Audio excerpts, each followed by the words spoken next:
Scripture Message from God with Father Jason. We are on day 4. Pinagdiriwang po natin ngayon ang dakilang kapistahan ng Epifanya o ang pagkapakita ng Panginoon. Hindi ho madaling intindihin ng pananampalataya. Hindi laging malinaw ang ating pakikipag-ugnayan sa Diyos.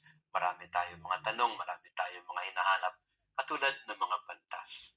Naghahanap din tayo ng sagot sa marami nating mga tanong sa ating buhay. Ngunit, hindi naman tayo pinapabayaan ng Panginoon. Hindi naman siya nagtatago.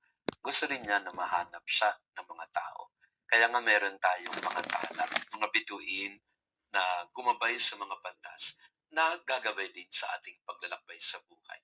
Hindi nakita ng mga mago ang Diyos dahil alam nila ang lahat. Nakita nila siya dahil hindi sila sumuko sa paghahanap. Mga kapatid, hindi hadlang ang pagdududa. Mas hadlang ang pusong kontento na at ayaw nang magtanong, ayaw na ng kumilos at humakbak. Kung may tanong ka, kung may kulang na nararamdaman sa buhay, maaaring dyan magsimula ang ating pakikipag-ugnayan sa Diyos. Hindi binigay ng Diyos ang buong mapa sa buhay. Binigay niya ang isang tala, isang hakbang. Ganyan siya kumilos sa ating buhay. Hindi niya sinasagot agad lahat-lahat.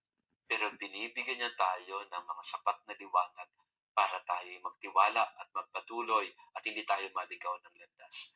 Ang nakapagtataka, alam ng mga skriba kung saan isisilang ang Mesiyas, alam ni Herodes, alam ng buong Jerusalem, pero hindi nila nakita. Bakit? Kasi hindi sila pumunta. Paalaala ito sa atin, maaring marami tayong alam tungkol sa Diyos, pero hindi naman talaga natin siya sinusundan, hindi naman talaga natin isinasabuhay ang pananampalataya. Hindi sapat ang kaalaman, kailangang piliing patuloy na maghanap. Huwag mapagod, makikita din natin ang sagot. Makikita din natin ang patutunguhan at saysay ng lahat ng ito. Mahahanap din natin ang tala. SMG Word Daily, Scripture Message from God with Father